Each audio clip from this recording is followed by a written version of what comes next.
Brigitte Lahaie, Sud Radio, le Love Conseil.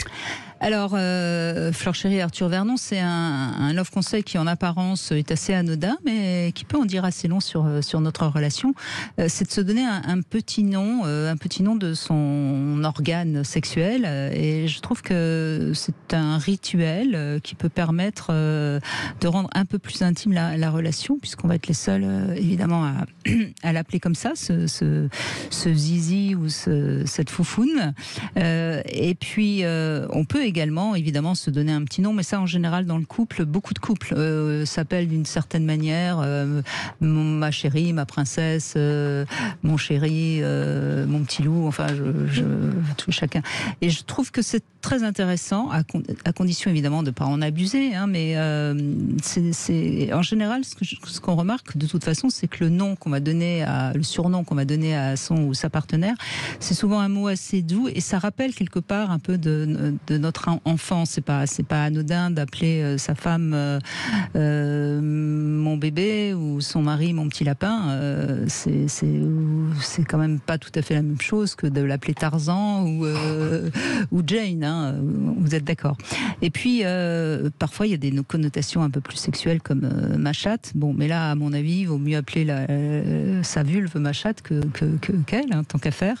En tout cas, donner un tout petit nom à son organe sexuel, c'est une manière de faciliter, si je puis dire, la communication sexuelle qui est souvent si difficile dans le couple, et d'y mettre un peu d'humour. Par exemple, si vous appelez votre pénis Arthur, je sais pas moi, comment on pourrait l'appeler, allez, Rocco, c'est la première chose qui me vient à l'idée. On se demande pourquoi d'ailleurs.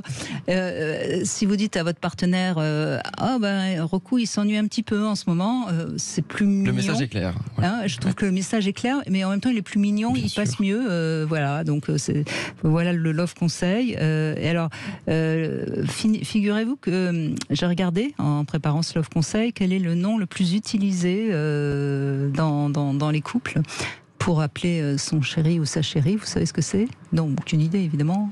Son ou sa chérie, le petit nom mon bébé, non, je sais pas. Non, c'est mon cœur. Ah, mon cœur, voilà. oui. 25% qui s'appellerait comme ça. Donc, faites un peu preuve d'imagination. Essayez de trouver quelque chose de plus original, non?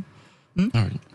Bon, qu'est-ce que vous voulez réagir peut-être? Non, moi, ce que je trouve intéressant, c'est quand on donne un petit nom à sa partie génitale, Rocco par exemple, c'est qu'en fait on l'humanise. C'est comme si Rocco, tout d'un coup, avait un cerveau, des volontés propres, et qu'il avait sa propre vie, presque en dehors d'Arthur. C'est Arthur et puis il y a Rocco.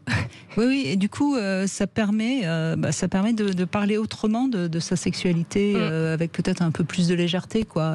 Oui, et de distance, et de se désolidariser. Et de désolidariser de son envie sexuelle. De ce que effectivement l'organe a pu décider dans son coin. Voilà. C'est le fameux film. Comme si on était propriétaire de Rocco. Ouais. C'est pas moi, je suis son propriétaire. C'est mon animal de compagnie que je dois parfois nourrir, sortir. Et qui a parfois des pulsions. Voilà. Non, il remue un peu trop la queue en ce moment, Rocco. Hein. Voilà.